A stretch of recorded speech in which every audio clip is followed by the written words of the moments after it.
Assalamualaikum warahmatullahi wabarakatuh. Selamat datang, selamat bertemu di channel saya. Hari ini saya akan menjelaskan tugas 2 saya untuk modul pembelajaran perangkat pembelajaran. Dalam hal ini tugas 2 berkaitan dengan pengembangan materi ajar dengan model pembelajaran Discovery Learning. Saya adalah mahasiswa PPG PAI dalam jabatan Batch 3 April 3 UIN Wali Songo.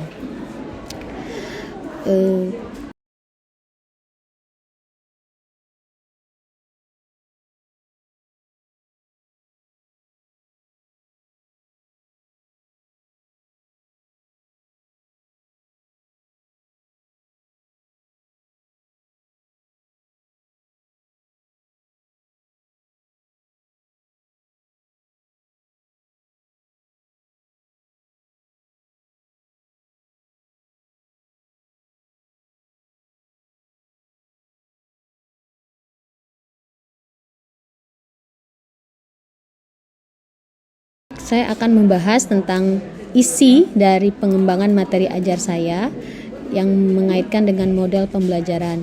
Kolom di sini saya membuat ada 5 kolom. Yang pertama tentu saja kolom nomor, kemudian kompetensi dasarnya, dan kedua kolom ketiga adalah indikator pencapaian kompetensi, kolom keempat adalah materi pokok, dan kolom kelima adalah kegiatan pembelajarannya dengan mengaitkan model pembelajaran.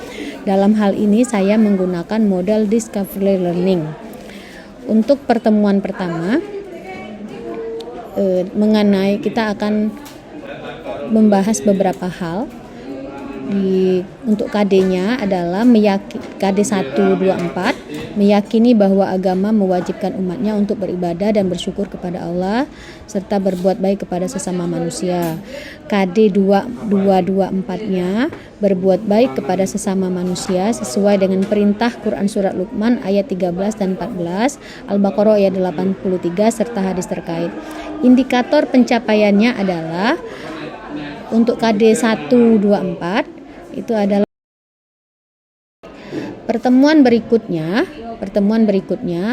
dengan membahas KD 424 membaca surat Luqman ayat 13-14 dan Al-Baqarah ayat 83 dengan kaedah tajwid dan makharijal huruf. Indikator pencapaiannya adalah mengidentifikasi hukum bacaan tajwid, arti perkata, terjemah surat Luqman ayat 13 dan 14, Al-Baqarah ayat 83 serta hadis terkait tentang kewajiban beribadah dan bersyukur kepada Allah. Materinya sama dengan pertemuan pertama. Kegiatan pembelajarannya adalah mengumpulkan data dan pembuktian. Dalam hal ini kita mengumpulkan data tentang hukum bacaan tajwid dan terjemahnya. Jadi hukum bacaan tajwid itu kita cari berdasarkan surah Luqman ayat 13-14 dan Al-Baqarah ayat 83 supaya tidak melebar. Kemudian menerjemahkan Quran surat Luqman ayat 13 dan 14, Al-Baqarah ayat 83 secara kata per kata supaya lebih paham lagi. Di pertemuan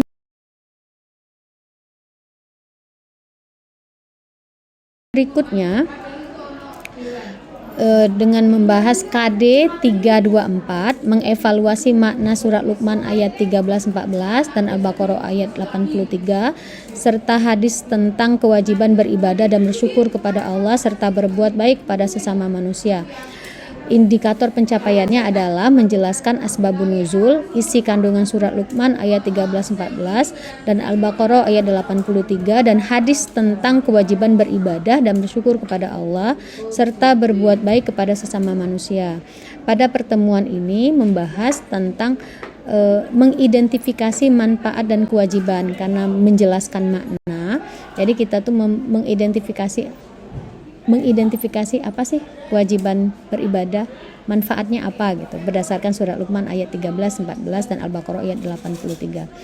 Kemudian menyimpulkan pesan-pesan utama yang terkandung dalam surat Luqman ayat 13, 14 dan surat Al-Luqman ayat 83. Selanjutnya menganalisis keterkaitan antara kewajiban beribadah dan bersyukur kepada Allah dengan berbuat baik kepada sesama manusia dan Pertemuan berikutnya adalah di KD-nya membahas KD-nya KD 423 mempresentasikan kewajiban beribadah dan bersyukur kepada Allah dengan serta berbuat baik kepada sesama manusia sesuai pesan Luqman ayat 13-14 dan Al-Baqarah ayat 83. Indikator pencapaiannya adalah menganalisis ciri-ciri dan manfaat melaksanakan kewajiban beribadah dan bersyukur kepada Allah. Oke, di pertemuan ini adalah melaksanakan diskusi tentang manfaat melaksanakan kewajiban ibadah, terus pesan-pesan utamanya dan keterkaitan antara kewajiban beribadah dan bersyukur kepada Allah.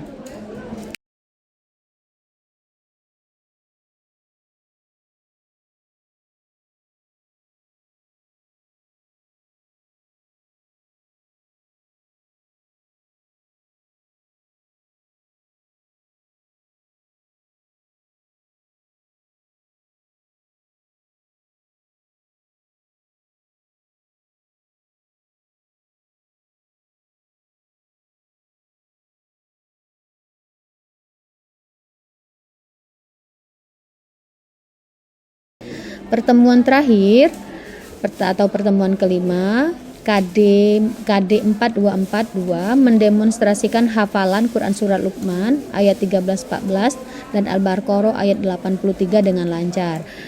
Indikator pencapaiannya adalah mendemonstrasikan bacaan dan hafalan Quran Surah Luqman ayat 13-14, Al-Baqarah ayat 83 dengan lancar.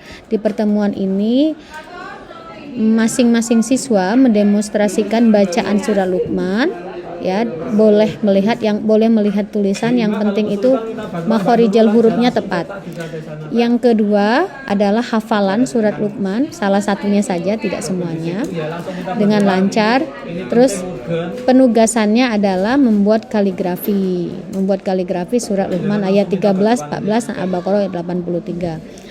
Kemudian bersama-sama guru dan siswa bersama-sama membuat kesimpulan atas materi yang sudah disampaikan dari pertemuan pertama sampai pertemuan keempat. Oke, itu saja penjelasan saya tentang tugas 2 saya. Terima kasih atas perhatiannya. Wassalamualaikum warahmatullahi wabarakatuh.